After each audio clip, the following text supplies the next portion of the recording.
My dear friends, welcome back to Vikas Rachmala Telugu. So ఇవాళ ఈ వీడియోలో నేను ఒక చాలా ఇంపార్టెంట్ టాపిక్ మాట్లాడదామని అనుకుంటున్నాను. ఇన్స్టాగ్రామ్ ఓపెన్ చేస్తే లిటరలీ చేతిలో ఫోన్ తీసుకొని ఇన్స్టాగ్రామ్ ఓపెన్ చేస్తే దగ్గర లాస్ట్ 1 మంత్ నుంచి మన తెలుగు కమ్యూనిటీ క్రియేటర్స్ అంటే ఎవరైతే ఇన్స్టాగ్రామ్లో వీడియోలు తయారు చేస్తారు, యూట్యూబ్లో వీడియోలు తయారు చేస్తారు, వాళ్ళని క్రియేటర్స్ అంటారు. వాళ్ళ కాంటెంట్ చూస్తే ఆనెస్ట్గా చాలా నెగిటివ్గా అనిపిస్తుంది. ఇప్పుడు ఒక ఆల్మోస్ట్ 2 months నుంచి ఆ బెట్టింగ్ యాప్స్ది ఒక ఇష్యూ నడుస్తుంది. దానివల్ల ఏమైంది? ఇప్పుడు ఒక్క క్రియేటర్ ఇంకొక క్రియేటర్ని ఒక మాట అనడము, ఈ క్రియేటరు మళ్ళీ 2-3 కలిసి ఆ క్రియేటర్ని ఒక మాట అనడము, ఇలా భయంకరమైన నెగిటివిటీ స్ప్రెడ్ అవుతూ ఉంది. నేను డైలీ చూస్తున్నా. కొత్త వాళ్ళు మళ్ళీ ఇంకొక క్రియేటర్ని తిట్టుకుంటా వీడియోస్ తయారు చేస్తున్నారు. ఫస్ట్ రిక్వెస్ట్ నాది ఏంటంటే, బ్రదర్స్, మనం మగవాళ్ళు ఒక్కరితో ఒకరు గొడవలు పెట్టుకోవద్దు. Let us not fight among each other brothers. ప్రపంచం మొత్తం మగవాళ్ళకి అగేన్స్ట్గానే ఉంది. మన ఫ్యామిలీ మనల్ని టార్చర్ చేస్తుంది, మన పెళ్ళామే మనల్ని టార్చర్ చేస్తుంది, కార్పొరేట్ కంపెనీస్ వాడుకొని మనల్ని పక్కన తీసి పడేస్తారు, లే ఆఫ్ చేసేసి. ఈఎంఐలు చంపేస్తున్నాయి, ఇన్ఫ్లేషన్ చంపేస్తుంది. మగవాళ్లకు రియల్ సపోర్ట్ ఇంకొక మొగోడే యాజ్ అ బ్రదర్. మగవాళ్ళల్లో ఒక కోడ్ ఉంటుంది, బ్రదర్హుడ్ అంటారు దాన్ని. సో మనము ఒకరిని ఒకరు బ్యాడ్గా తిట్టుకొని ఏమీ సాధించము. ఓన్లీ వేరే వాళ్ళకి ఎంటర్టైన్మెంట్ అవుతాం మనం, కానీ మనం అచీవ్ చేసేది ఏమీ లేదు. Yes, I agree. ఇప్పుడు ఒక క్రియేటర్ ఏదన్నా బ్యాడ్ విషయాలు చేస్తుంటే, ఈ బెట్టింగ్ యాప్ ప్రమోట్ చేస్తున్నారు, ఇది అది, అలాంటి సిచ్యువేషన్లో మనం వాయిస్ రేస్ చేయాలి. ఈ సో అండ్ సో పర్సన్ ఇది సో అండ్ సో చేస్తున్నాడు, ఇది కరెక్ట్ కాదు అని వీడియో మీరు తయారు చేయండి. కానీ ఒక్కసారి ఆ పర్సన్ పైన ఒక action legal authorities, law enforcement authorities తీసుకోవడం స్టార్ట్ చేసిన తర్వాత మీరు ఆ విషయం గురించి మాట్లాడడం ఆపేయాలి. దాన్ని డిగ్నిటీ అంటారు, డీసెన్సీ అంటారు. ఇప్పుడు అదే టాపిక్ని పట్టుకొని మనము వీడియోల పైన వీడియోలు చేసుకుంటా, ఒకరినొకరం తిట్టుకుంటా, మన తెలుగు క్రియేటర్స్ కమ్యూనిటీలో ఏమైపోయినామంటే, ఇప్పుడు వ్యూస్ వస్తున్నాయి, లక్షల్లో వస్తున్నాయి, మిలియన్స్లో వస్తున్నాయి, కానీ అది చూసిన వాళ్ళంతా ఎంటర్టైన్మెంట్ గురించి చూస్తున్నారు అంతే. ఇప్పుడు ఇన్స్టాగ్రామ్ ఓపెన్ చేస్తారు, ఒక క్రియేటర్ ఇండియాకేని అమెరికాలో ఉన్న క్రియేటర్ని తిడుతుంటాడు, వేరే దేశంలో ప్రపంచం ట్రావెల్ చేసే క్రియేటర్ ఇంకో క్రియేటర్ని తిడుతుంటాడు. ఇప్పుడు లేడీస్ జాయిన్ అయిపోయారు, లేడీస్ కూడా మన మగవాళ్ళని క్రియేటర్స్ని తిడుతున్నారు. ఇంకొక బ్యాడ్ విషయం ఏంటంటే, అన్ఫార్చునేట్లీ మన తెలుగు కమ్యూనిటీలో తిట్టుకుంటే భయంకరమైన bad words, cheap words use చేసి తిట్టుకుంటారు. సోషల్ మీడియా, డిజిటల్ మీడియాలో తిట్టుకోవడం కూడా కొద్దిగా క్లాస్గా, డిగ్నిఫైడ్గా తిట్టుకోవచ్చు. ఇప్పుడు ఇంగ్లీష్లో అంటారు కదా, this is unacceptable, I did not expect this from you, you are behaving like an idiot. అవన్నీ ఫైన్. మన తెలుగులో పచ్చి బూతులు, అమ్మ అక్క చెల్లె బూతులు ఎందుకు బ్రదర్స్ ఇవన్నీ?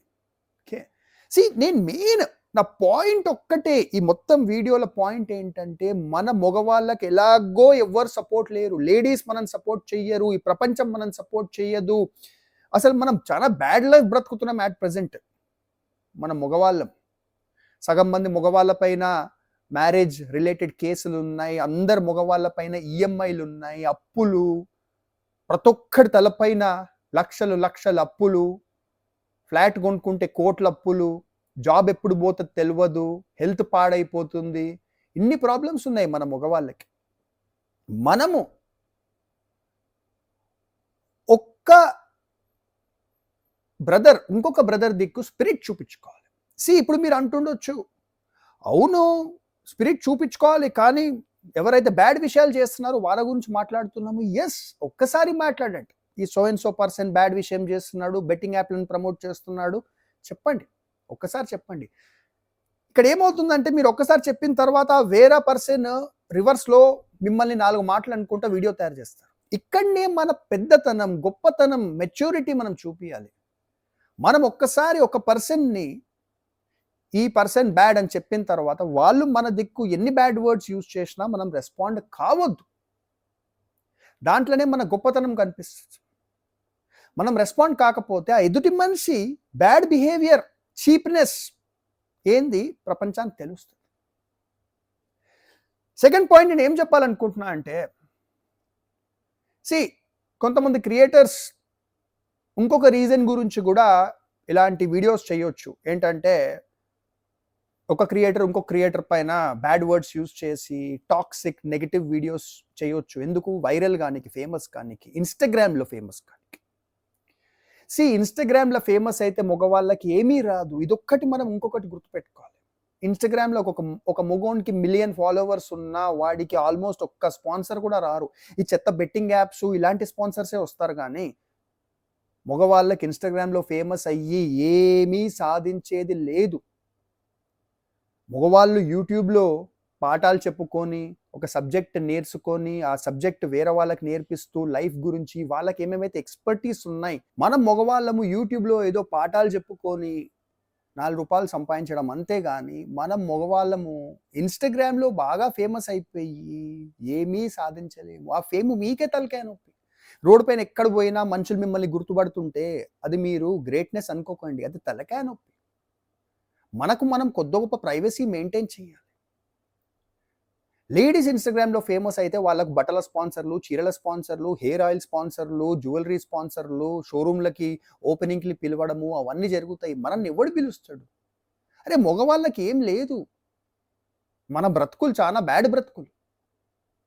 సో ఇక్కడ ఏమవుతుంది, మగవాళ్ళు ఒకరినొకరు తిట్టుకుంటుంటే వేరే వాళ్ళ లేడీసు వీళ్ళు నవ్వుకుంటున్నారు అంతే, ఇంకేమీ లేదు. ఇంకా creator community all over India ఉంది. హిందీ క్రియేటర్ కమ్యూనిటీ ఉంది, తమిళ్ క్రియేటర్ కమ్యూనిటీ ఉంది, రకరకాల కమ్యూనిటీస్ ఉన్నాయి, ఇంగ్లీష్ క్రియేటర్ కమ్యూనిటీ ఉంది. నాకు వాళ్ళంతా క్లోజ్గా తెలుసు, ఎందుకంటే నేను 12 ఇయర్స్ నుంచి యూట్యూబ్ వీడియోస్ తయారు చేస్తున్నాను. నావి మల్టిపుల్ ఛానల్స్ ఉన్నాయి. వాళ్ళు ఎంతోమంది హిందీ క్రియేటర్సు, ఇంగ్లీష్ క్రియేటర్సు నాకు వీడియోస్ ఫార్వర్డ్ చేస్తున్నారు. ఏమైంది వికాస్, మీ తెలుగు కమ్యూనిటీలో ఒకరినొకరు తిట్టుకుంటున్నారు బ్యాడ్గా, ఏంది ఇంత నెగిటివ్ అయిపోయింది? ఇప్పటి వరకు మొత్తం ఇన్స్టాగ్రామ్లో, యూట్యూబ్లో ఎక్కడ ఒక క్రియేటర్ని ఒకరు ఇంత టైం తిట్టుకోలేదు. ఏదో ఒకరు ఒక మాట అనుకుంటారు, 2 days 3 days 1 week ఆ మాట ఆగిపోతుంది. సో అంతే ఫ్రెండ్స్, ఇప్పుడు నెగిటివిటీ అనేది చాలా ఫాస్ట్గా స్ప్రెడ్ అవుతుంది. బ్యాడ్ లాంగ్వేజ్ యూజ్ చేసి ఒకరినొకరము 2 మాటలు అనుకుంటే అది బాగా ఫాస్ట్గా స్ప్రెడ్ అవుతుంది, కానీ దాంతో ఏది సాధించలేదు. ఏదైనా క్రియేటర్ తప్పు చేస్తున్నాడు, వాయిస్ రేజ్ చేయండి, లా ఎన్ఫోర్స్మెంట్ వాళ్ళకి రిపోర్ట్ చేయండి, అంటే పోలీస్ వాళ్ళకి రిపోర్ట్ చేయండి. ఒక్కసారి పోలీస్ వాళ్ళు కేసు టేకప్ చేసిన తర్వాత మీరు దయచేసి ఆ వ్యక్తి గురించి మాట్లాడకండి, అయిపోయింది మ్యాటర్. సో ఇంకొకటి, ప్లీజ్ మనం బ్యాడ్ లాంగ్వేజ్ అనేది తెలుగు క్రియేటర్ కమ్యూనిటీలో ఆపేస్తాం. చిన్న జోకులు లాంటి ఓకే, కానీ మరీ బ్యాడ్ లాంగ్వేజ్ ఏం చేసుకొని చెప్పండి. అది నెక్స్ట్ జనరేషన్ కూడా నేర్చుకొని వాళ్ళు కూడా ఇలా బ్యాడ్ లాంగ్వేజ్ మాట్లాడితేనే ట్రెండ్ ఏమో అనేసి వాళ్ళు కూడా దాంట్లోనే ఇన్ఫ్లుయెన్స్ అయిపోతున్నారు. సో దట్స్ ఇట్ నేను చెప్పాలనుకుంది. So let us make positive videos. Okay, so అంటే మీరు అందరు పాజిటివ్ వీడియోస్ కూడా చేస్తున్నారు, మీరు చేస్తలేరని కాదు, కానీ మీ చేసిన పాజిటివ్ వీడియోస్ కంటే నెగిటివ్ వీడియోసే వైరల్ అవుతాయి కదా. So negativity spreads faster. So that's it. So ఈ గొడవలు అన్నీ మన కమ్యూనిటీలో తొందరగా అయింది, ఇమ్మీడియట్గా ఆపేద్దాము. ఆపేసి ఎవరి కర్మకి వాడిని పోనీయండి, వాడు బ్యాడ్ విషయాలు చేస్తే. ఓకే, ఇంకొకటి కూడా మనం గుర్తుపెట్టుకోవాలి ఏంటంటే, మనం ఎవ్వరము సెయింట్స్ కాదు, మనము ఎవరము నిజంగా అంత ఆనెస్ట్ పీపుల్ కాదు. మనందరము లైఫ్లో ఎక్కడనో అక్కడ డిజానెస్ట్, బ్యాడ్ విషయాలు, చిన్న చిన్న ఫ్రాడ్‌లు, స్కామ్‌లు అందరం చేసినాం. అందరం ఇంక్లూడింగ్ మీ. సో, ఇప్పుడు ఏమవుతుందంటే, మనము అన్నెసెసరీగా ఒకరి దిక్కు ఇలా వేలు చూపిస్తుంటే కాన్స్టెంట్‌గా వాళ్ళ సపోర్టర్సు, వాళ్ళు మన దిక్కు కూడా మన పాస్ట్ డిగ్ చేసి ఏదో ఒకటి తీయనికి ప్రయత్నం చేస్తారు. So, it's unnecessary thing. అంతే. సో, ఒకసారి ఇలాంటి వార్ స్టార్ట్ అవుతే అది బ్యాడ్ నెగటివిటీ స్ప్రెడ్ అవుతూనే ఉంటది. కానీ అది ఎండ్ ఎప్పుడు ఉండదు. So, that is it. Thank you. Take care. Bye.